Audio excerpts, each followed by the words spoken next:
간밤에 잠 주무셨습니까? 다들 잠을 잘 못 주무셨을 것 같은데요. 사실상 범야권의 압승으로 끝난 이번 총선 구체적으로 분석을 해보도록 하겠습니다. 더불어민주당 싱크탱크죠. 민주연구원의 강희용 상근 부원장, 그리고 개혁신당 김철근 사무총장, 조국혁신당의 윤재관 전략기획본부장 세 분 나오셨습니다. 어서 오십시오. 네, 안녕하십니까. 네. 자, 우선 세 분 모두 축하드립니다. 예. 네. 왜 그러십니까? 아니, 당이 축하받을 네. 일이잖아. 개인들은 다 아닌 것 같은데. 아니 그래도 당이 일단 당이 좀 좋은 거 아니에요? 지난 방송에서 이번 방송도 낙선거사네. 낙선당. 안 했기 때문에. 어쨌든 좀 어떻습니까? 뭐 14일 동안 정말 긴 대장정 캠페인 하시느라 다들 수고 많으셔서 뭐 과정에서 저도 뭐 계속 뵀던 터라 전반적으로 이번 총선 과정 쭉 돌아보면 좀 어떤 회한이 드십니까? 일단 제1야당부터 가겠습니다. 회한이라기보다는 사실 이제 지난 윤석열 정권 2년에 대한 국민들의 평가를 가지는 그런 선거였다고 보고요. 그 과정에서 윤석열 정권 갖고는 도저히 안 되겠다. 그다음에 최소한의 강력한 견제 장치를 마련해 줘야 되겠다라고 하는 국민적인 여망이 담긴 선거가 이루어졌다고 봅니다. 그 과정에서 이제 개헌선이니 여러 가지 이야기들이 있었습니다만 지금 있는 그대로가 국민 여론이 아닌가 싶고요. 그것을 겸허하게 받아들이면서 더불어민주당 입장에서는 이 총선 결과를 무겁게 받아들이고 향후의 국정 운영의 변화를 촉구하면서 그다음에 이번 선거제도에서 처음 도입된 연합 정치의 모델을 삼아가지고 어떤 성공적인 또 연합 정치를 통해 가지고 국민의 민생과 민주주의, 그다음 평화를 지켜나가는 의정 활동을 이제 수행해 가야 되겠다 이런 다짐들을 하게 됐습니다. 네. 조국혁신당 이번에 너무 힘드셨을 것 같아요. 네. 마이크도 못 쓰시고 유세차도 없고요. 유세차도 없고. 연설도 못 하고요. 네. 아무것도 못하는 9가지를 못한 네. 플랜카드도 개최불이 불가능했고요. 그래서 사실상 그냥 몸으로 모든 걸 다 해결을 해야 됐고 아이디어로 승부를 봐야 됐고 길이 없는 길을 만들어야 됐고 그런 선거를 했습니다. 근데 그럼에도 불구하고 국민들께서 그 부족한 부분을 채워주셨고요. 각 지역마다 조국 대표가 방문하는 지역마다 국민들의 이 피켓, 이 재개발라라는 피켓, 그리고 국민들께서 잘 들리지도 않는 조국 대표의 말을 듣기 위해서 그 현장을 구름대처럼 몰려와 주시는 모습을 보면서 국민의 분노가 얼마나 큰지 윤석열 정부 특히 검찰 독재를 조기 종식시켜야 된다는 국민의 여망이 얼마나 큰 것인지를 다시 한번 확인하는 자리였다라는 생각이 듭니다. 저희들로서는 많은 돌풍이다 이렇게 평가를 받고 있습니다만은 조금 더 노력할 수 있지 않았나라는 아쉬움이 좀 있고요. 또 하나 지금 선거법적으로 지금 비례정당에게 가해져 있는 위헌적인 이 제약들, 이러한 제약들이 없었다고 한다면 더 좋은 결과를 가져오지 않았을까라는 생각도 같이 듭니다. 예. 네. 김철근 총장님은 좀 어떻게 보셨어요? 일단 민심이 역시 두렵다라는 걸 좀 느꼈고요. 개혁신당은 지역구와 비례를 동시에 배출한 유일한 정당입니다. 가장 정상적인 정당이죠. 민주당은 위성정당이 있고 국민의힘도 위성정당, 조국신당은 지역구가 없고 이런 상황이었는데 조국 혁신당입니다. 네, 조국혁신당은 지역구가 없고, 근데 개혁신당은 이제 지역구와 비례를 동시에 배출한 유일한 정당으로서 정치를 정상화시켜야 된다. 그리고 개혁신당이 시작은 미미하지만 그 끝은 창대하리라라는 생각을 갖고 있습니다. 개혁신당을 기반으로 해서 한국 정치를 바로 잡고 개혁하는데 힘을 보태주신 국민들께 정말 감사드린다. 이 말씀을 좀 드리고 싶습니다. 원내 진출이 쉬운 일은 아니거든요. 그런데 이제 최종 확정은 아직 안 됐습니다만은 3석 정도, 지역구 1석에 비례 2석 정도로 예측이 되는데요. 3석이 30석, 300석의 효과를 낼 수 있도록 정치는 이런 것이다라는 걸 한번 보여줄 수 있도록 그렇게 좀 노력을 해보겠습니다. 네. 시청자 여러분들께서 왜 이 세 분을 오늘 아침에 모셨을까 궁금하실 것 같은데 대체로 선거가 끝나면 선거 캠페인 전략가들이 출연해서 이번 캠페인 어떻게 준비했고 그 뒷얘기를 쭉 이렇게 들려주는 그런 프로그램들을 많이 하는데요. 그래서 이렇게 세 분을 모셨습니다. 사실 이 세 분이 각 당의 주요 전략가였기 때문에 굉장히 바쁘죠. 사실 윤재관 그 본부장 같은 경우에는 거의 아마 방송 출연도 못 하시고 그러셨을걸요. 방송 아마? 출연은 할 첫 시간이 출연 아니십니까 지금? 첫 출연이죠. 예. 그러니까요. 그래서 세 분 모두 참 숨은 주역이라고 할 수 있습니다. 그 어떻습니까? 원래 예상했던 만큼의 성적표가 나온 겁니까? 더불어민주당? 대외적으로 이제 대표께서 이재명 대표께서 이제 151석 그래서 이제 민주당 독자 과반 의석수로 이제 국민들께 요청드렸었고 실제로는 이제 내부적으로 여러 여론조사를 통해서 봤을 때 지역구에서 170석 이상 나왔었던 부분이고요. 그 부분이 이제 이번 뭐 출구조사에서도 일정하게 반영되었던 그런 흐름이 있었고요. 그 깜깜이 기간 동안에 이제 얼마만큼의 보수 결집이 이루어졌는지에 대해서 면밀한 평가가 필요하지만 여전히 그런 점에 있어서는 민심이 약간의 변동은 있었지만 이 정권 심판이라고 하는 큰 대세는 어긋나지 않게 이루어져 왔고 그 과정에서 절묘한 또 균형을 이뤄주셨다 이런 생각이 듭니다. 그래서 지금 결과에 대해서 200석이었는데 안 돼서 실망한다 이런 얘기는 전혀 아니고요. 네. 지금 과정에서 야당 입장에서 과반 의석을 차지한 것도 민주당 입장에서는 처음이고 그다음에 범민주 진영까지 합치면 거의 190석 가까운 의석수를 주신 거에 대해서는 정말 무거운 책임감으로 이 현재의 난국을 현재의 어떤 국가적 어려움을 헤쳐나가는데 맞이로서 역할을 제대로 해야 되겠다 이런 생각을 갖고 있습니다. 네. 국민들께서는 오늘 아침에 저한테 문자 메시지, 카톡 뭐 이렇게 네. 보내주신 분들 내용을 보면 너무 감사한 마음입니다만은 국민들께서는 200석을 못 넘긴 거에 대한 이 분노가 많이 있는 것 같고 네. 너무 아쉽다 이런 판단을 많이 하시는 것 같습니다. 200석이 안 됐지만 200석 넘는 효과를 거두기 위한 정치를 어떻게 할 것이냐 거기에 야권 전체가 과제가 있지 않나 싶고요. 네. 200석 못 넘은 거에 대한 여러 가지 아쉬움들은 많이 있습니다만 국민들께서 절묘한 선택을 해주셨던 네. 것 같아요. 그 두 가지 측면인데 뭐 200석을 못 넘긴 것 그러나 야당에게 절대 의석을 부여해 주신 것 또 하나는 조국혁신당 입장에서 보면 민주당이 범민주당이라고 하면 네. 180석이 단독으로 넘은 것과 아닌 것의 차이가 좀 있을 텐데 거기에서도 좀 절묘한 선택을 하신 거 아닌가 생각이 들고요. 국민들의 지금 쌓여져 있는 이 분노를 어떻게 하면 발빠르고 또 선명하고 분명하게 할 것이냐 이거에 대한 주도권 싸움 여기는 이제부터 시작이다. 저희들은 그렇게 생각합니다. 네. 어떻게 보세요? 같이. 저는 이렇습니다. 사실은 막판에 네. 좀 보수 결집이 있었지 않나 이런 생각을 합니다. 그러니까 지난번 방송에 왔을 때도 제가 네. 그때 당시에 바로 개표를 했다. 투표를 해서 개표를 했다. 그랬으면 아마 100석 이하였을 거예요. 여러 그 접전 지역에서 상당한 보수 결집이 있었고 특히 이따 뭐 차근차근 보겠습니다마는 부산이나 PK 쪽에서 상당히 네. 무너졌었는데 완전히 다 뒤집혔거든요. 그렇죠. 뒤집혀서 결국 국힘이 승리하는 이런 결과들이 나오게 된 건데 네. 역시 선거와 골프는 고개 들면 안 된다. 이런 교훈을 얻게 됐고요.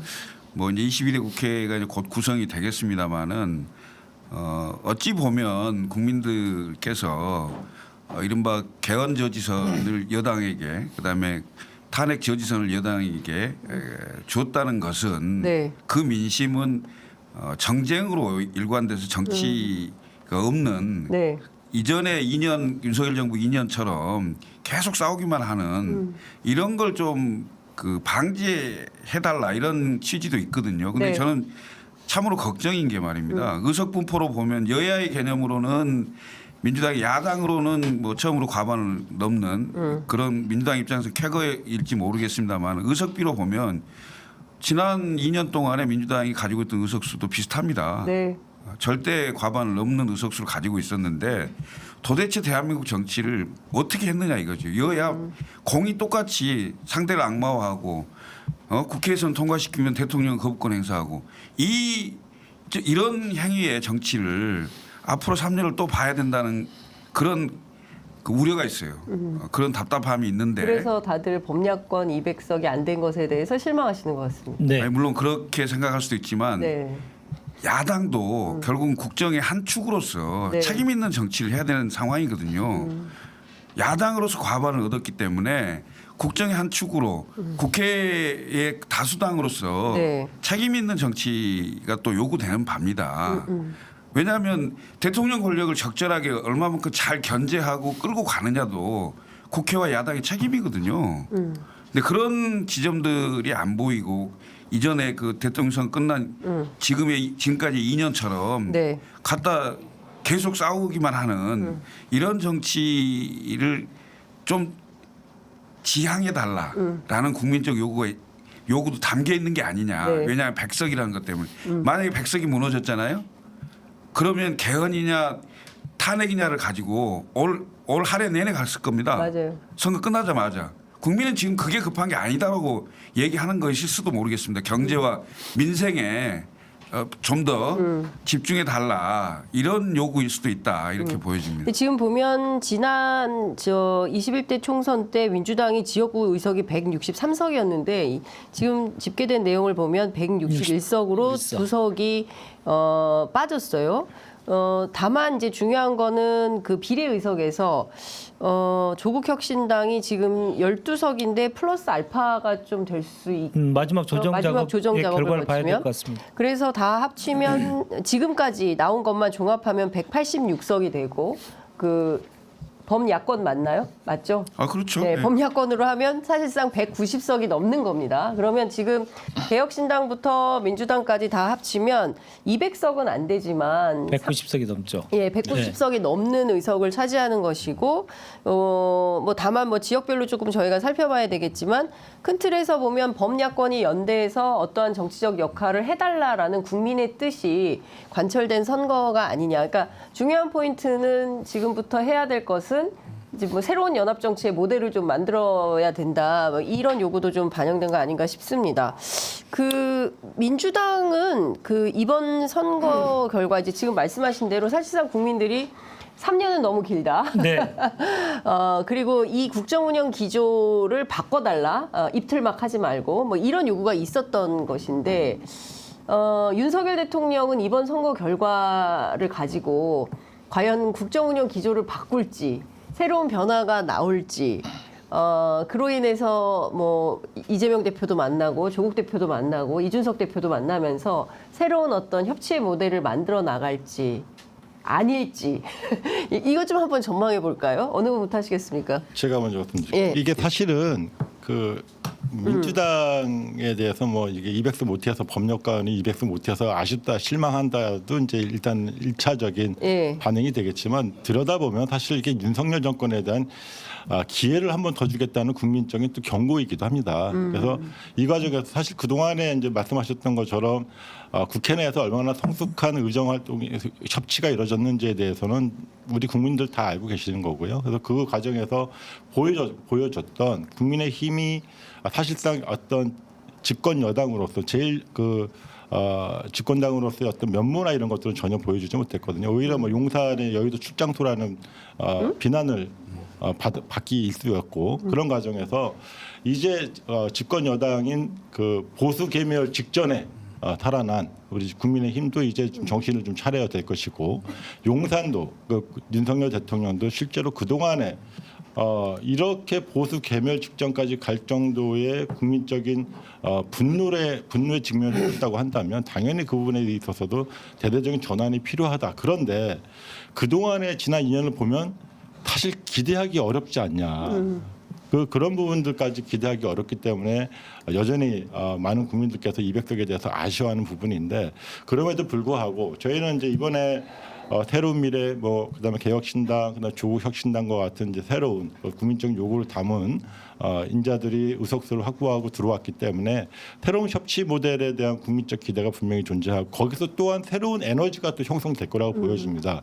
거기에서 국회와 용산 간의 어떤 관계에 있어서 과거와 다른 지난 2년과 다른 새로운 3년을 감에 있어서의 어떤 협치 모델이 이루어져야 된다고 생각을 하는 것이고 더불어민주당은 제1당으로서 당연히 그 부분에 있어서 선도적인 역할을 하고 또 가령 국회 구성과 운영에 있어서 여러 가지 이제 관행적으로 이루어졌던 제도들이 현행 법제도들이 있습니다. 특히 대표적인 게 교섭단체 부분에 대해서 어떻게 운영을 할 것인가에 대한 부분이 있는데 이 부분에 대해서 좀 더 유연하게 국민적인 의견, 그다음에 이번에 연동형 비례대표제를 저희가 도입했던 그 취지에 맞춰가지고 연합정치에 부합하도록 이 교섭단체 부분에 대한 어떤 적극적인 네. 좀 수정들이 좀 변경들이 필요해 보인다라고 생각이 들고요. 이런 과정에서 자연스럽게 국민의힘도 좀 이제는 좀 달라져야 된다. 솔직히 윤석열 대통령이 보수의 사람은 아니지 않습니까? 그런 사람 데려다 놓고 대통령 시켜가지고 자기네들 집권을 했으면 이 나라의 보수로 자처하시는 분들의 자기 자존심이 있어야 되는 거예요. 근데 지금 보여줬지 않습니까? 그래서 서서 죽겠다는 한동훈을 이제 더 이상 따라가서는 안 된다 생각이 들고요. 그래서 정말 한국의 정치가 잘 되기 위해서는 일방적으로 민주나 보수가 편향되어서는 안 되듯이 보수도 제대로 된 보수가 잘 자라나야 된다. 그런 점에서 저는 이준석의 생환이 뭐 저희 공영 후보의 낙선은 아쉽지만 네. 좀 기대되는 바도 있다라고 생각합니다. 이준석 대표가 잠깐만요. 예. 이준석 대표가 개혁신당은 야권이다. 예. 어제 그 천하람 위원장도 우리를 범여권에 묶지 마라. 우리는 범야권이다. 예, 기자들에게 경고한다 이렇게 얘기를 했거든요. 그러니까 뭐 보면 범야권이 분명해 보입니다. 예. 네. 협치가 되려면 전제 조건이 해결돼야 되겠죠.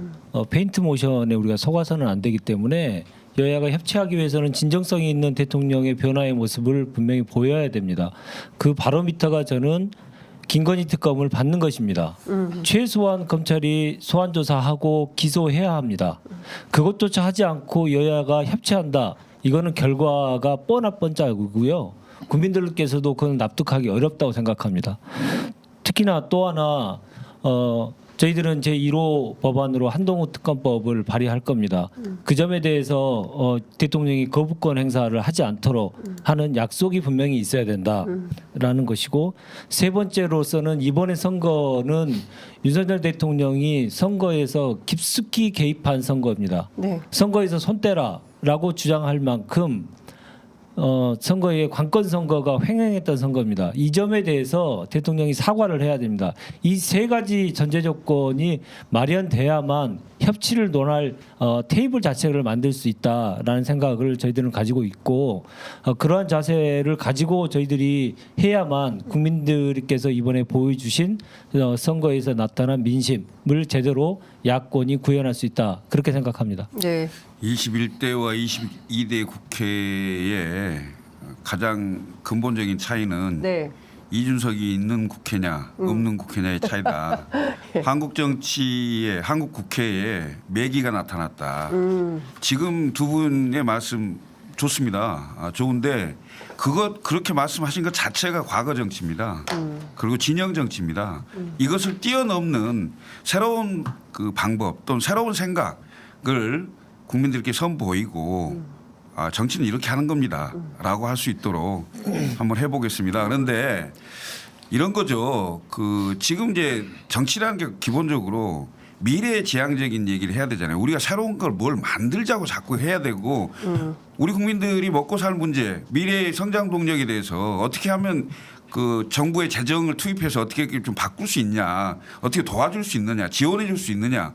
그다음에 뭐 저출산 문제나 이런 문제에 대해서도 심도 있게 논의를 해서 좀 정리를 해가야 되는데 경찰이나 검찰이 해야 될 일을 국회가 하고 있어요. 예? 마찬가지인데 검찰이나 경찰은 과거 일을 파헤쳐서 너 이러이러한 죄가 있었지 않냐, 너 이거 잘못됐지 않냐 이렇게 하는 거잖아요. 왜 검찰이나 경찰이 해야 될 일 거기에 맡기고 정치는 정치인들이 좀 합시다. 예? 아무리 대통령이 검사 출신이지만 말이요. 네. 정치하는 사람들까지 그렇게 하면 되겠어요? 그 국민의힘은 고발을 이 말씀은 꼭 좀 드리고 싶은데 고발을 너무 많이 해요. 정치가 나 국민의힘 아니요. 정치의 역할을 해야 된다는 거에 전적으로 동의하죠. 네. 정치가 사법화돼서는 안 된다라고 하는 건 여의도가 풀어야 될 지난한 과제입니다. 그러나 야당을 표방하시는 분들이 그 특검법, 한동훈 특검법, 김건희 특검법에 대해서 그건 과거니까 과거의 문제는 좀 뒤로 하자 이런 취지의 말은 야당으로서의 역할에 대해서 충실하지 못한 것을 얘기하는 거 아닌가요? 자, 여쭙겠습니다. 자, 야당 받을 겁니까? 안 받을 대표는 분명히 아니 잠깐만. 야당을 내가 김건희 얘기했는데 특검 반대하는 사람도 아니고 네. 김건희 과거라고- 특검에 대해서도 예. 이전부터 윤석열 대통령 받아야 된다고 나는 주장했던 사람이고 맞아요. 우리 개혁신당은 그거에 대해서 반대하지 않을 겁니다. 다행입니다. 그런데 우선순위란 게 있어요. 예. 20대 국회를 구성하면 가장 먼저 해야 될 게 뭐냐? 경제고 민생이죠. 그걸 먼저 하고 이 나머지 부분들에 대해서 하지 말자는 게 아니거든요. 투트랙으로 하는 건 안 돼요? 동시다발? 동시다발로 당연히 해야 되겠지만 네. 22대 국회가 가장 먼저 해야 될 게 뭡니까? 국민들의 경제고 민생이죠. 그걸 먼저 얘기를 해야지. 과거지사에 김건희 잡아놓고 그러면 여당은 검찰을 통해서 야당 대표 사법리스크 얘기하고 조국 대표 대법원 판결 나면 감옥 가야 된다고 얘기하고 그걸로 정치 날 새는지 모르고 그렇게 해야 되겠습니까? 그래서 네, 자, 검찰 독재가 이대로 계속 지속되면 인생이 살까요? 잠깐만요. 네. 자, 사회자가 끼어들겠습니다. 네. 요 한 말씀만 제가 네. 드리고 이게 이제 같이 이어졌던 논의 그러니까 그 이준석 대표 이준석 이제 당선자의 기대를 표한 건 다름이 아니라 윤석열 대통령을 만든 그 책임으로부터 자유로워지기 위해서는 그에 합당한 행위를 해야 된다라고 하는 취지의 말씀이었어요. 양두구육했다고 본인 스스로 이야기하지 않았습니까? 그리고 어쨌건 지금에 와서 이제 우리 법률권으로 해주세요라고 하는 게 저는 뭐 환영할 만한 태도라고 봅니다만 그 과정을 놓쳐서는 안 된다는 거예요. 왜냐하면 본인이 여러 차례 자기가 개혁신당에 왔다가 다시 자기는 국민의힘에 돌아갈 거라고 여러 차례 얘기를 했기 때문에 그 전에 돌아간다고 얘기한 적 한 번도 없는데. 그 뭔 말이? 그러니까 다시 그러니까 돌아간다는 표현의 의미는 그러니까 다시 그 국민의힘으로 제대로 된 제대로 된 복수정당을 복수정당을 만들겠다는 하는 취지로 그렇게 얘기를 했다는 것이죠. 그래서 저는 그러한 입장과 태도를 분명하게 견지해 주실 필요가 있다. 특히 이번 국회 구성의 면면을 봤을 때 그 개혁신당에서 그러한 태도를 견지하는 것이 대단히 중요하기 때문에 말씀드리는 겁니다. 그리고 말씀하신 것처럼 뭐 경제가 민생이 제일 먼저다라고 하는 거 부인하는 정치 세력은 없죠. 그래서 당연히 그러한 것을 전제하에 이제 아마 말씀하신 걸로 이해하는 것이 합당해 보입니다. 자, 제가 좀 정리해 보겠습니다. 이제 세 분 어제 선거 사실상 오늘 새벽에 끝났어요. 잠을 많이 못 주무셔가지고 아직도 안 끝났습니다. 산삼 300명 드세요. 확정이 안 돼서 확정이. 일단 산삼 드시고 산삼 드시고 자, 그 사이에 봅시다. 제가 좀 이미 저는 먹었는데. 벌써 네. 윤재관 본부장 너무 힘드셔서 벌써 잡수셨어요. 이런 것 같습니다. 그러니까 지금 앞서 제가 설명드린 대로 국민들은 범야권 200석을 통해서 대통령이 함부로 거부권을 남발하는 그런 국회, 그러서는 안 된다. 그리고 뭐 대파 875원 같은 전혀 민생을 보살피지 않는 이런 대통령은 좀 문제가 심각하다. 그리고 기제기됐던 뭐 김건희 여사 관련된 이슈들, 또 최상병 관련된 특검, 뭐 여러 가지 그 고발 사주 의혹과 관련해서도 마찬가지고요. 등등의 현안들에 대한 특검이 필요하다. 저는 이제 이런 것들이 국민적 동의, 그러니까 그 요구 사안이라고 생각하는데, 자 그러면 22대 국회가 개원을 하면 이후에 범야권에서 이런 이슈들에 대해서 물론 일에는 선호가 있고 뭐 안 하겠다는 것은 아니니까 순차적으로 하되 동시다발적으로 할 수 있지 않을까라는 일단 그런 생각이 좀 드는데, 일단 김철근 총장께 제가 몇 가지 팩트들에 대해서 반론할 기회 드리겠습니다. 이런 거죠. 그 박근혜 대통령 탄핵 당시에 여당의 의석이 122석이었어요. 탄핵 저지선을 갖고 있었어요. 그렇지만 국민의 민심이 엄청났기 때문에 거기서 의원들이 상당히 많이 떨어져 나온 거잖아요. 근데 그 의석보다 122석보다 훨씬 지금 적어요. 110석도 채 안 되는 거 아닙니까? 지금 국민의힘이라는 게. 네. 그러니까 산술적으로 그 개헌 저지선과 탄핵 저지선을 획득했다는 것뿐이지 민심에 따라서는 언제든지 얼마든지 무너질 수 있는 그런 걸 가지고 있는 거잖아요. 그래서 제가 보기에는 탄핵한다고 해서 탄핵될 일도 아니고요. 그다음에 그 정치라는 게 결국은 민심에 따라서 움직일 수밖에 없는 것인데 결국은 야권이 궁극적인 목표가 뭡니까? 정권 획득하려고 하는 거 아니에요? 그럼 결국 민심을 얻어야 되는 거 아닙니까? 물론 포위하고 압박하는 것도 방법이겠지만 야권이 새로운 아이디어를 내서 당신들 여권에게 당신들 이렇게 하면 안 된다. 이런 방법으로 한번 가봐라 하고 제안도 해보고 좀 더 색다른 방식의 정치를 좀 해볼 필요가 있다. 야당은 비판만 하는 게 아니고 새로운 대안도 내세우고 사실은 그 과거 그 국회와는 좀 다르죠. 지금 네. 국회라는 게 그 삼권 분립에 의해서 과거의 행정부의 어떤 그 권력에 비해서 현저하게 협소화된 게 아니고 지금 많이 확장돼 있는 거거든요. 사실 국회의 네. 권한이나 권력이라는 게. 네. 그다음에 그 헌법과 법률에 위임된 대로 한번 해볼 필요가 있는 거죠. 알겠습니다. 지금 그러니까 뭐 요 얘기 너무 길게 하면 좀 더 지루해질 수 있을 것 같아서 제가 좀 다른 이슈로 좀 넘어가 보겠습니다. 이제 말씀 주신 대로 지금 종합된 내용을 보면 108석이에요. 국민의힘이. 그러니까 지난 총선에서 103석이었으니까 플러스 5해서 5석이 좀 늘어난 것이고 야권은 다 합치면 192석으로 볼 수 있고 플러스 알파 가능성도 있습니다. 그러니까 지난 21대 총선보다 파이는 유지됐다. 근데 중요한 포인트는 구성원이 많이 바뀌었다는 거예요. 그러니까 그 민주당도 더불어민주연합을 통해서 뭐 사회민주당, 뭐 열린민주당, 뭐 이런 그 이제 이른바 이제 진보 진영의 소수 정당들이 들어간 거고 또 조국혁신당은 12석 플러스 알파인데 네.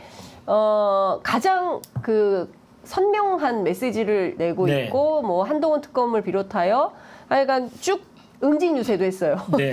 뭐 이런 내용들을 보면 구성원이 많이 바뀌었기 때문에 지난 21대 총선보다는 훨씬 전투력이 있는 국회가 될 거다. 매기 이준석 포함해서. 자, 그러면 그 어떤 일들을 해야 될지가 굉장히 좀 중요한데 말씀 주신 것처럼 특검을 먼저 해야 된다. 민생을 먼저 해야 된다. 민주당은 어떻게 해야 됩니까?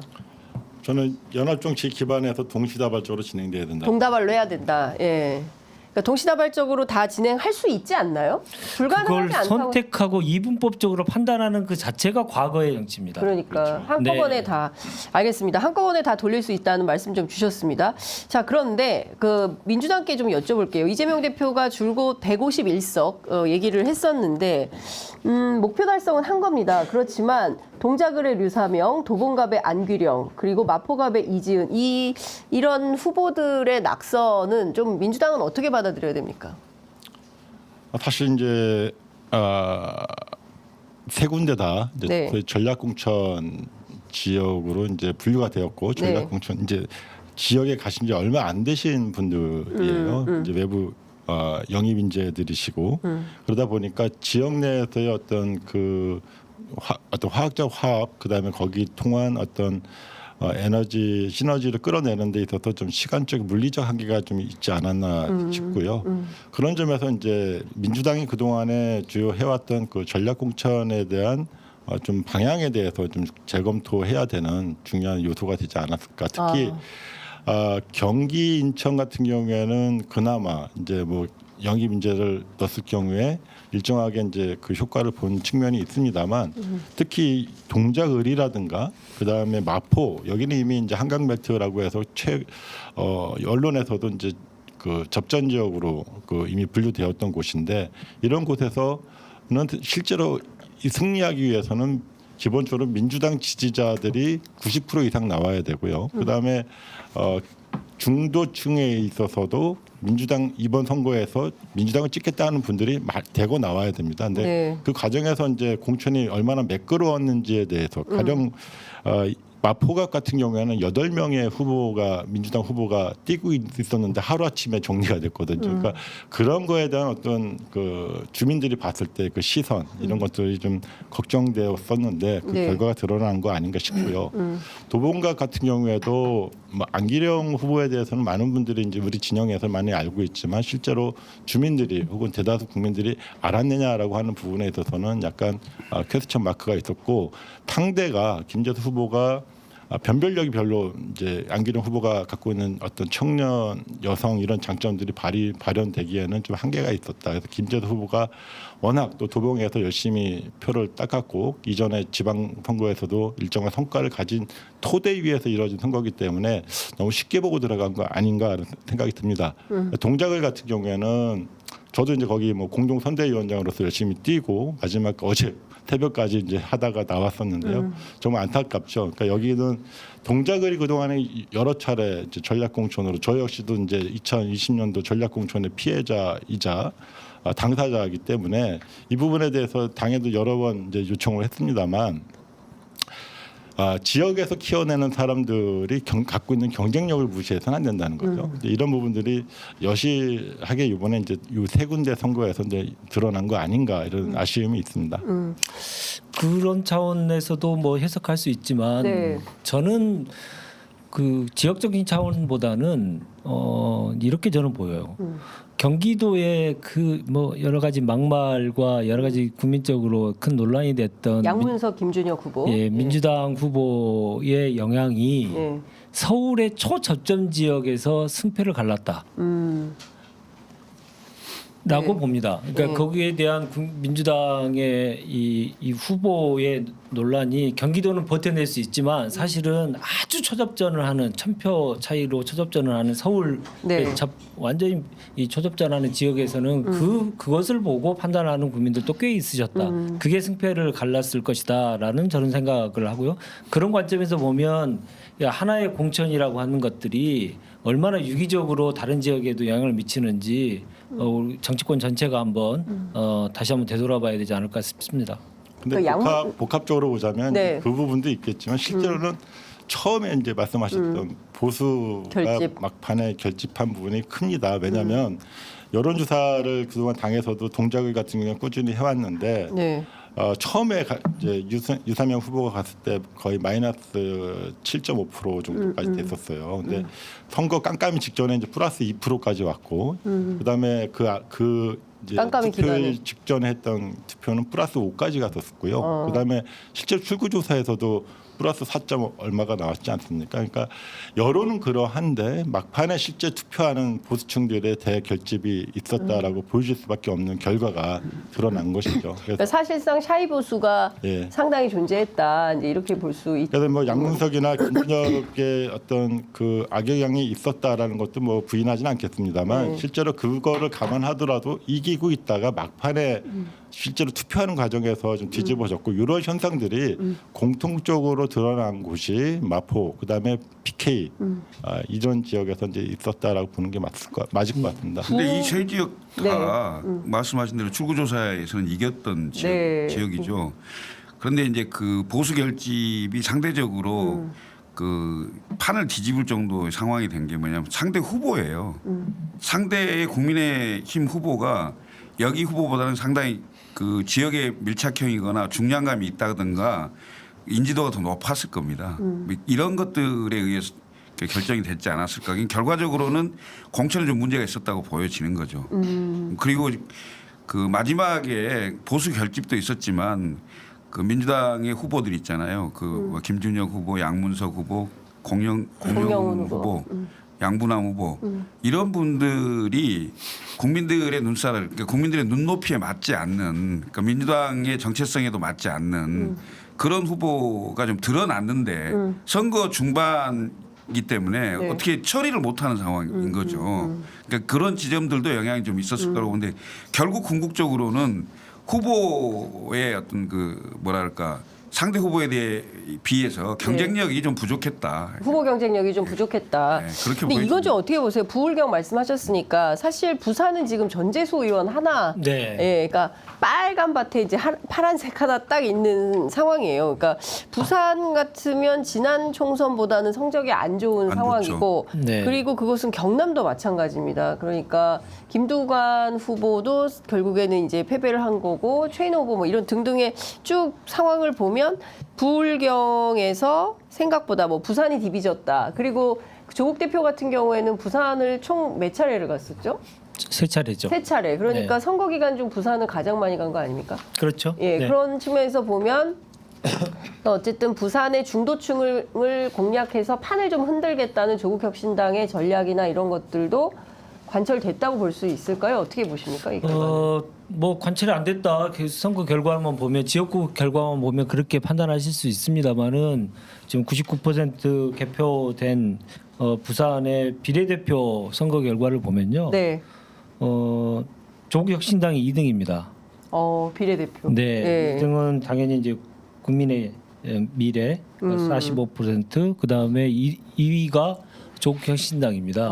네, 그래서 그동안 했던 PK의 공을 들였던 결과는 분명히 나왔다.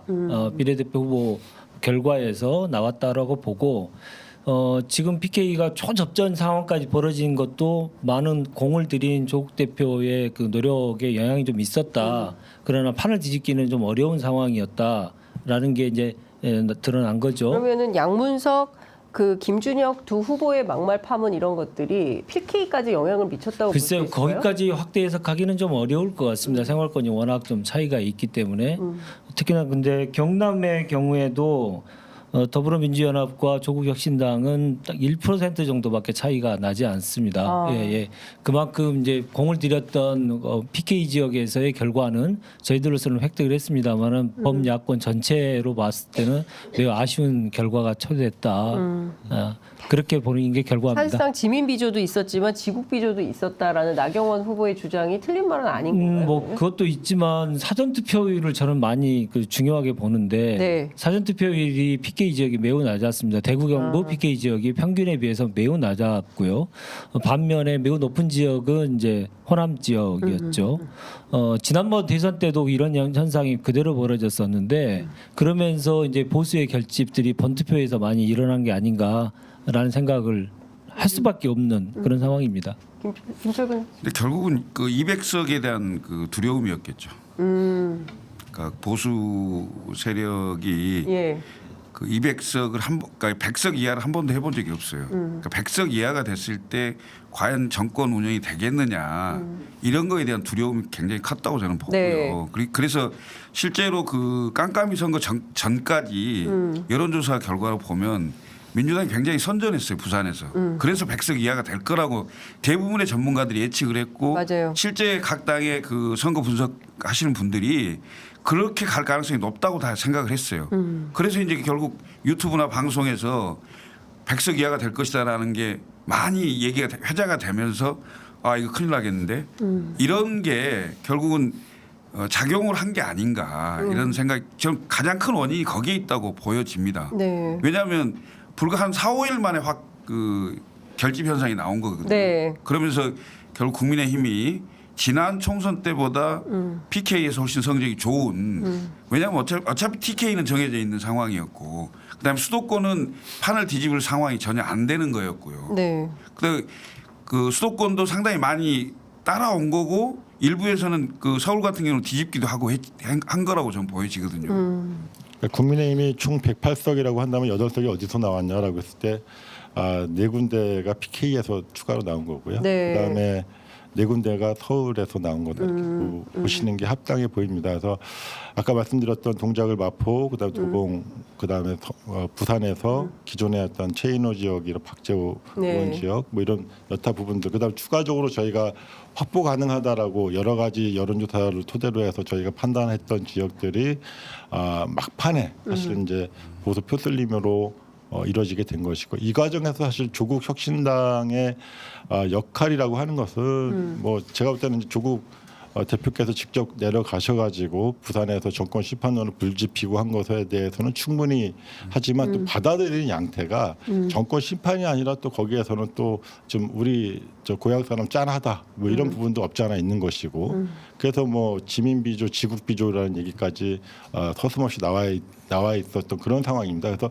요 지역구 선거와는 별개로 좀 그런 그 투표 성향이 이루어졌던 것 같고요. 그래서 면밀히 보면은 아까 뭐 처음에 저희가 다시 한번 얘기하지만 중도층, 소위 이제 중도층이 사실 이번 선거 내내 몇 개월 동안에 민주당에 많이 쏠려 있었거든요. 6대에서 7대3, 5.5대 4.5 이 정도로 해서 이 중도층 표심이 막판에 어디로 갔느냐. 네. 이 기울었던 표심이 그다음에 이 중도층에 대한 특별한 대책들이 있었느냐라고 하는 좀 자성을 좀 하거든요. 그러니까 네. 가령 정권 심판론에 의존해서 중도층이 정권 심판론에 경도되어 있다고 생각을 해서 중도층을 겨냥한 특별한 메시지보다는 이게 잘 관리되지 않은 상황에서 실제로 중도층이 마지막 또 기부업을 하고 이번 실제로 우리가 예상했던 투표율보다 좀 낮았기 때문에 네. 투표율 낮은 것들 실제 투표장에 나오지 않았거나 이런 부분들도 저희가 이제 뭐 하루 지났기 때문에 좀 들여다봐야 될 부분 그 지점이다. 그런 점에서 낙동강 베트 PK 지역에서의 어떤 그 선거 지금의 양상들을 쭉 들여다봤을 때 그거를 좀 유의해서 보여야 될 좀 지점이다 이렇게 봅니다. 그러니까 예컨대 민주당에서 좀 정권 심판론을 너무 강조하다 보니까 중도층이 소구할 만한 그런 어떤 메시지 전략 이런 게 그렇죠. 그러니까 어떻게 보면 별로 안 보였다. 중도층은 이제 약지지층이라고 봐야 되겠죠. 그러니까 약지지층인데 이분들도 동의를 합니다. 동의를 네. 하고 정권 심판론 해야겠다고 여론조사에 기꺼이 자기 의사를 표현했던 분들인데 이분들이 과연 투표장까지 가는 과정에서 어떠한 변화가 있었는지 이런 것도 좀 짚어볼 부분이다 이런 말씀입니다. 근데 참 국민들께서 궁금해하시는 포인트는 이런 것 같아요. 지난번에 이제 180석이 있었고 이번에 그래도 192 플러스 알파가 되면 200석은 안 되지만 상당한 의석을 갖고 있는 건데 윤석열 대통령은 별로 국정운영 기조를 안 바꿀 것 같고 오늘 아침 한덕수 총리 뭐 내각 총사퇴할 거다 뭐 이런 등등의 그 뭐 예측 관측이 있었는데 새롭게 구성될 22대 국회와 더 많이 대화하고 더 깊이 협력하며 국정의 파트너로서 국민의 뜻에 함께 부응해 나가겠다 이런 메시지가 나왔어요. 그러니까 마이동풍이죠. 그러니까. 네. 그러니까 사실상 180석이나 192 플러스 알파나 지금의 기조를 바꿀 수 있겠냐. 바꿀 수 없다면 어떻게 해야 되냐에 대한 어떤 해법에 대한 관심들이 지금 많으신 것 같거든요. 그러니까 22대 국회가 뭐 매기 이준석 대표를 포함해서 뭐 조국혁신당 포함해서 어떤 새로운 시너지를 만들어낼까. 그러니까 또 들어가서 또 작은 사소한 차이를 가지고 갈등하다가 되는 것도 없고 안 되는 것도 없는 지난 4년을 또 반복하게 되면 국민들이 진짜 무기력해지는 거거든요. 그러니까 어떤 시너지를 낼 수 있을까요? 범야권이. 저는 일단 뭐 국민의힘 계열이 네. 108석이라고 한다면 네. 정말 108번뇌의 시간이 보내지 않을까. 108번네. 네. 왜냐하면 대통령이 국정 운영을 바꾸지 않는 한 국민의힘의 고민은 달라지지 않습니다. 협치를 하고 싶어도 대통령 눈치를 용산에서 또 보는 볼 거예요? 수밖에 없는 것이고 그 과정에서 저는 이제 그 당 안에 제대로 된 보수 세력들이 성장하길 바라는 겁니다. 그래서 지금의 어떤 검찰 출신 대통령에게 의탁하고 있는 집권 여당의 모습을 반성을 하고 제대로 된 보수, 그다음 민심을 제대로 듣는 보수로서 자리매김하기 위한 노력들이 좀 반드시 선행돼야 될 것이고요. 저는 사실 우리가 200석을 얘기하지만 대통령 탄핵은 의석수로 하는 게 아니거든요. 지난 뭐 2016년도 탄핵도 저희가 경험했습니다만 결국 국민이 하시는 겁니다. 그때 그 장엄한 촛불이 없었다면 과연 국회에서 야당이 할 수 있었을까 저는 그런 생각이 들고요. 결국 이 과정도 윤석열 대통령도 그때 당시에 그 탄핵 과정을 지켜보는 특검의 수사 일원이었기 때문에 어떻게 해서 탄핵이 이루어지는지 알고 있습니다. 결정적인 건 뭡니까? 그때 당시에 여당 내에서의 반란표라고 자기는 생각을 할 겁니다. 그러니까 국민의 뜻을 따라갔던 그 표에 대해서 반란표라고 생각을 하기 때문에 이번은 어떻게 보면 108석이든 109석이든 더 아주 집요하게 관리를 하려고 할 겁니다. 그 과정에서 저 대통령실에서. 네, 예. 그 과정에서 국민의힘 의원들의 어떤 그 반발이라든가 예. 아니면 거기에 순응하든가 둘 중에 하나의 선택이 그야말로 108번뇌의 시절로 돌아갈 수밖에 없다. 그래서 요컨대 저는 중요한 것은 여러 가지 협치 노력들을 저희 범민주 진영들 그리고 범야당이 진행을 해야 다양한 방향에서 진행을 해야 되는 것이고요. 그 네. 과정에서 국민의힘은 반드시 구멍이 나게 되어 있다. 이거 어떻게 보세요? 이런 네. 거죠. 그러니까 정치를 아는 정상적인 정치를 하는 거라면 대통령이 그간의 국정 운영에 그 문제가 있었다고 반성하고 고개 숙이고 뭐 내각 총사퇴든 정치적인 뭔가의 제스처를 취해야 되는 게 맞죠. 민심을 겸허히 받아들이겠다 네. 이렇게 하면서 근데 그걸 안 할 거라고 다 생각하잖아요. 그렇지 않아요? 예, 네. 맞아요. 안 할 거라고 예, 생각하잖아요. 예. 근데 문제는 뭐냐면 윤석열 대통령이 다음 총선에 공천권이 없어요. 예, 그 전에 대통령 임기 끝납니다. 그렇죠. 그럼 108명이 예. 어떻게 하겠어요? 다음 본인의 정치적 운명을 대통령이 결정짓지 못한다는 거예요. 네. 예? 그러면 이 108명이 정치적 행보를 어떻게 할 거냐? 대통령이 관리한다고 되지 않습니다. 그러면 뭐 리더가 한동훈 위원장에서 뭐 다른 예컨대 뭐 나경원, 권영세, 안철수, 김태호 이런 분들로 좀 권력 구도가 바뀌고 상당히 재밌는 여러 현상들이 나올 수 있는 상황이 그래요? 될 겁니다. 어떤가요? 왜냐하면 그 결국은 이제 그 대통령이 정치라는 게 민심을 얻는 것을 정치라고 생각을 하신다면 108명하고 함께 가는 게 어렵지 않을 건데 본인이 권력을 휘둘러서 108명에 대해서 당을 장악하겠다 이런 식으로 간다면 이건 한 줌이죠. 모래 지어봐야 남는 게 없어요. 그런 상황이 될 겁니다. 근데 그걸 모르실 거라고 내가 보기에는. 윤석열 대통령이 당연히 모르죠. 그걸 알면 정치를 이렇게 하겠어요? 근데 어?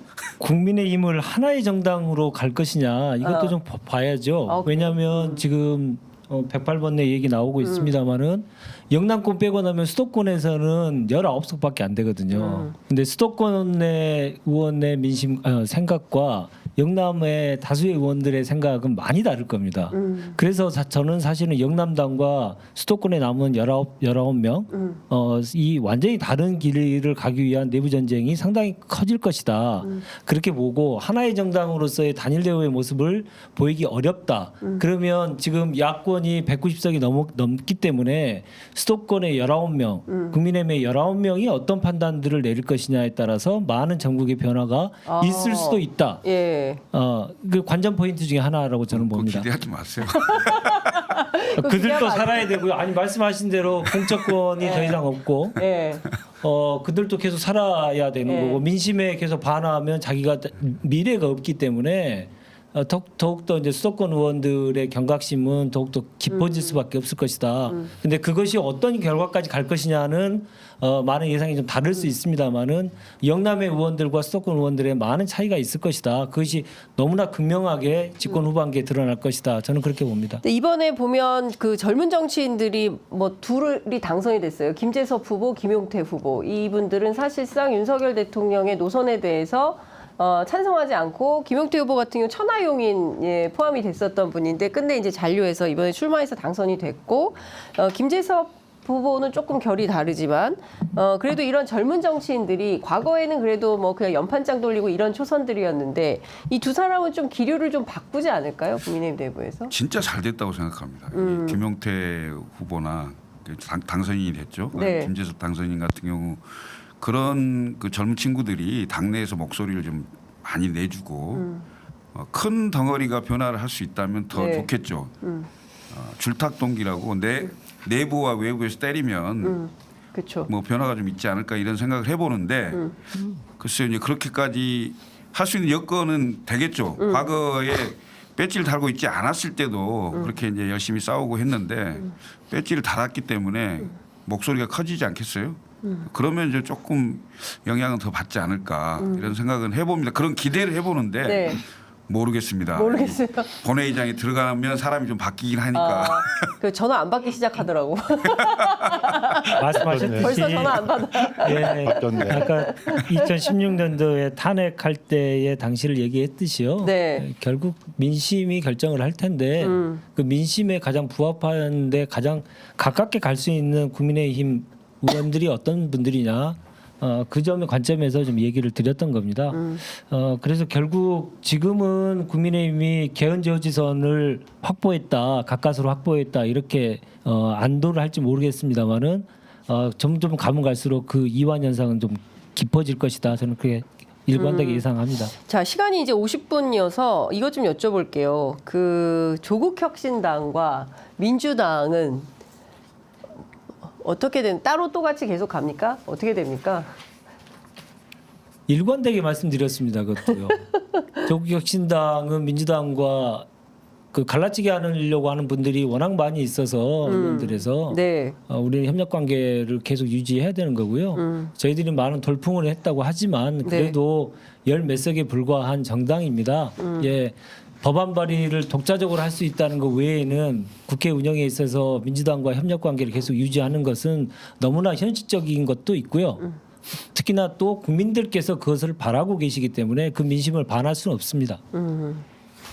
민주당은 어떤 입장이세요? 또 총선 결과만 보더라도 서로 이제 상호 상승작용이 있었다는 것이 이제 드러났고요. 우연히 참 많이 만났어요. 민주당의 지역구 후보와 조국혁신당이 네. 크로스오버 굉장히 많았습니다. 그건 이제 이 선거판을 보는 이제 시선이 비슷했기 때문에 뭐 동작을에 이재명 대표께서 많이 오시고 또 조국 대표도 또 다른 지역에 비해서 많이 오시고 이런 부분들인 거겠죠. 그러니까 어쨌건 조국 혁신당이 이제 야권의 그 이제 하나의 그 중추 세력으로서 자리매김되고 제3당으로서 입지를 좀 강화하는 것은 저는 바람직하다. 전체 국회 운영이 그동안 양당 정치의 폐해로부터 많이 고통받아 왔기 때문에 이런 과정에서 좀 합리적 세력들 그다음에 좀 더 진취적이고 개혁적인 세력들이 원내 진출해가지고 어떤 교섭단체의 토론이라든가 여러 가지 그 국회법상에 진행되는 과정에서 역할들이 충분하다라고 생각이 합니다. 그리고 무엇보다도 현재의 시대 정신이라고 할 수 있는 이 검찰 정부에 대한 심판에 대해서 함께할 수 있다라는 점에서 크게 다르지 않다 이렇게 보여집니다. 두 분이 이렇게 말씀하시면 민주당의 또 다른 위성정당인 거지. 그게 왜 위성정당입니까? 그러니까 무슨 얘기냐면 그럼 제가 개혁신당이 국민의힘의 위성신당에 대한 이유 5가지 한번 얘기해 볼까요? 아니 그러니까 내가 얘기하고 아침이고요. 선거 끝나자마자 선거 아침부터 끝나자 아침부터 그러면 안 되고. 사나운 얘기를 하시네요. 그러니까 무슨 얘기냐면 네. 당이 다르고 네. 생각이 다른 사람들이 있기 때문에 독자적인 판단에 의해서 독자적인 정치적 행보를 해라라는 취지로 내가 말씀을 하신 거지. 네. 그렇게 협력하고 연대하고 다 할 거면 몰라 다른 당을 해 똑같은 당 하면 되지. 네. 그 얘기를 하는 거고요. 그리고 이렇게 저는 이렇게 판단을 합니다. 조국 혁신당이라는 게 결국은 민주당 내에 그 어떤 분파라고 할까요? 그러니까 민주당이 지역구 후보를 대부분 친명 위주로 했다면 거기서 탈락한 민주당 내 지지자들의 그 같은 지지자인데 그 조금 그 친명 예를 들면 그 반 이재명 이 세력들 예를 들면 또 친문재인 이런 그 정파의 지지자분들이 조국 혁신당으로 이렇게 좀 가서 결국은 파일을 키우는 역할을 한 건 맞아요. 맞는데 그것을 지금 각각의 국민들이 선택을 해준 그 의석을 가지고 국회 내에서 독자적인 행보와 독자적인 목소리를 내는 게 민심에 부합한 거지. 어디 무슨 뭐 같은 당도 아닌데 아니 왜 자꾸 그렇게 말을 아니 아까 그 우리 저 사나운 얘기를 너무 심하게 하시는데 경제민생이 제가 우선이라고 나누고 당연한 전제에 의해서 네. 말씀하는 거 아닐까요? 근데 저는 이렇게 생각합니다. 그러니까 국민들이 이 점에 지금- 대해서는 제가 꼭 한 말씀 드려야 될 것 같은데요. 예, 반론하십시오. 역할의 차이가 역할의 차이가 좀 있죠. 근데 가는 방향이 같습니다. 그러면 협력해야 되는 거죠. 그 역할의 차이를 가지고 그것을 완전히 다른 당처럼 생각하고 얼마 있으면 그게 합치겠네요. 차이가 있으면 무조건 달라야 된다고 생각하는 게 완전한 구시대적인 생각 아닌가 아니 싶어요. 얼마 안 있으면 합치겠어. 그런 아니, 근데 제가 보기에는 안다고 예. 분명히 말씀드렸고요. 근데 이런 것 같아요. 그러니까 저희들은 저도 쇄빙선과 에이센 역할을 분명하게 할 것입니다. 그리고 독자 정당으로서의 목소리를 분명하게 낼 것이고요. 오늘부터 당장 민주당과 그 조국혁신당의 역할이 어떻게 차이가 좀 날 수 있는지를 분명히 보일 것이고 저희들은 더 빠르게, 더 강하게, 더 선명하게 하는 노선을 통해서 검찰 독재의 조기 종식을 위해서 직진할 것입니다. 그런 모습을 보시면 국민들께서 판단하실 것이다 생각합니다. 자, 다 잠들을 잘 못 주무셔가지고 피곤한 가운데 아니 아침부터 너무 과한 얘기를 하시잖아요. 다소 날선 얘기를. 국민의 예. 선택이 딱 있거나 이제 24시간도 안 됐는데 예, 그렇죠. 아직 네. 정리도 안 됐어요. 네. 정도도 안 되고. 아니, 예. 야권이라 하시면서 뭐 이렇게 얘기하시는 원래 거좀 야권은 이렇게 얘기하는 거예요. 아니 야권의 매기가 되는 거 아니에요? 네. 아니 근데 자, 이 모두까지 지금 모르시는구나. 자, 오래 못 갑니다. 네. 제가 정리하겠습니다. 네, 사회자 직권으로 정리하겠습니다. 근데 중요한 포인트는 이런 것 같아요. 그러니까 국민들이 원하는 것은 제가 서두에도 말씀드렸지만 협력과 연대의 모델인 것 같아요. 그리고 더 중요한 건 통합인 것 같습니다. 김대중 전 대통령께서 대한민국에 살면 우리 모두 다 한편이다 이런 말씀하신 적이 있는데 국민들은 그런 관점에서 정치를 바라보고 있다. 그러니까 뭐가 되든 되는 방향으로 협력해서 일을 해주기를 바라는 것 같습니다. 그러니까 제가 이번 열 사흘 동안의 취재 현장에서 가장 많이 들은 얘기 중에 하나는 그만 싸워라. 예, 정치권 그만 싸우고 일 좀 해라 였습니다. 그러니까 뭐 여기 세 분 이제 전략가분들 나오셔서 저희가 오늘 쭉 뭐 선거평가도 해보고 못 다른 대목들도 많이 있는데요. 협력하시기 바랍니다. 예, 연대하시기 바랍니다. 네, 그래서 좋은 정치 모델을 좀 만들어 주셨으면 좋겠다라는 생각이 좀 들고 세 분 끝으로 한 말씀씩 듣고 마무리해야 될 것 같습니다. 자, 이번에는 역순으로 가겠습니다. 김철근 개혁신당 사무총장부터 듣겠습니다. 예, 새로운 정치에 대한 기대가 국민들께 굉장히 많은 것 같습니다. 그리고 지금 윤석열 대통령의 국정 운영이 정상화되고 정상적인 정치를 좀 해주길 바라는 국민들의 해초리였다 저는 생각합니다. 이 민심에 부응하는 정치 그리고 이제 국회도 정쟁이 우선이 아니고 민생과 경제가 우선이고 대안을 내는 그런 정치, 생산적인 정치, 정말 좀 격이 다른 21대와는 격이 다른 정치를 보여주기를 또 그렇게 기대를 한번 해보겠습니다. 또 그렇게 노력을 하겠습니다. 네. 21대와 22대의 원 구성 자체가 좀 엇비슷합니다. 근데 차이가 분명히 있어야만 22대 국회로서의 존재감이 국민들로부터 인정을 받겠죠. 거기에 징표는 저는 효능감이라고 생각합니다. 21대 국회에서 민주당이 다수석을 차지했지만 되는 게 없다라는 많은 비판들을 받아왔던 것도 사실입니다. 그러나 뭐 임기 후반부에 여러 가지 패스트트랙을 통해서 야당으로서 역할을 분명하게 했었죠. 그걸 통해서 이번에 민주당이 좋은 결과도 얻었을 것이다. 저는 그렇게 생각합니다. 국민들이 원하는 방향, 그 방향은 분명합니다.